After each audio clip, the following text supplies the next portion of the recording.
I don't know about y'all, but I'm tired of meeting new people with the same old spirit I already ran into in the past. I mean that self-sabotaging spirit that usually take over people that lacks self-awareness. The self-sabotaging doesn't come to play until peace and order is being formed. In other words, it's boundaries needed for two people to coexist in the same world. The different levels of self-awareness will clearly determine the amount of misunderstandings that's going to take place. Because if one doesn't understand themselves, how can they ever understand someone else? So let's say I've done mad self-work, and I now know what triggers negative emotions inside of me.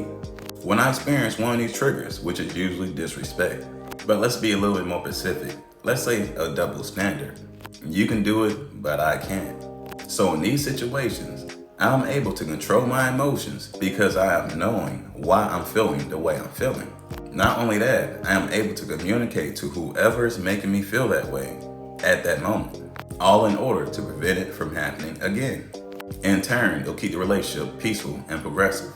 But in this same moment, boundaries is being set, and this triggers the self-sabotaging spirits. And again, these spirits lack self-awareness, so they cannot recognize when self-awareness is being used by others.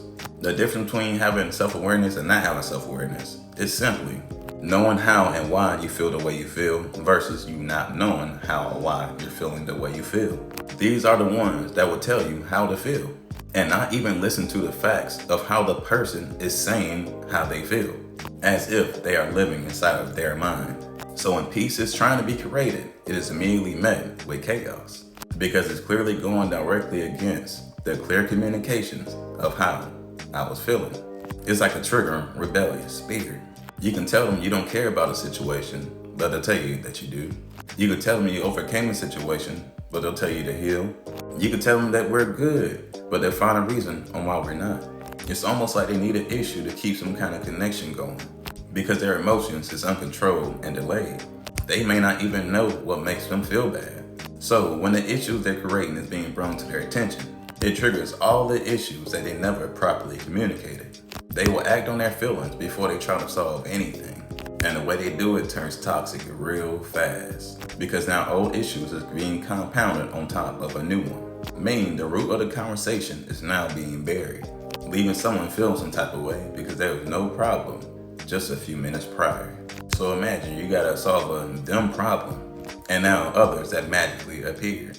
Another part of self-awareness is recognizing patterns and obviously accepting the fact that you can't solve a them problem. And also knowing that they may actually think you were the problem the whole time. It's like a lose-lose situation and you can't even play the game with them because it's gonna be the same outcome. You see, the self-sabotaging spirit won't let anybody win. They're just using that vessel to obviously torture whoever is in and anyone around them. Not specifically the people outside of them, it's just because they're around them in the vicinity of the vessel that's being controlled. Whenever these people fully wake up and become self-aware, and only then they'll be able to fight the spirit, but have to recognize the type of control they have over them in order to regain it while they're feeling triggered. I said all that to say this, that self-sabotaging spirit can be defeated only if you allow the chosen to guide you to self-awareness. There's hope for everyone because the spirit is weak. It doesn't have physical control. It just temporarily takes over people's minds to alter their destinies. So in order to maintain and progress in a relationship, the levels of self-awareness have to be examined so they can get on the same page and be ahead of possible conflicts. Both will know their place when someone gets triggered, preventing any situation from escalating into chaos and destruction. Anyways, I hope you picked up what I put down. Y'all know how I keep it. Y'all be gods. Hey.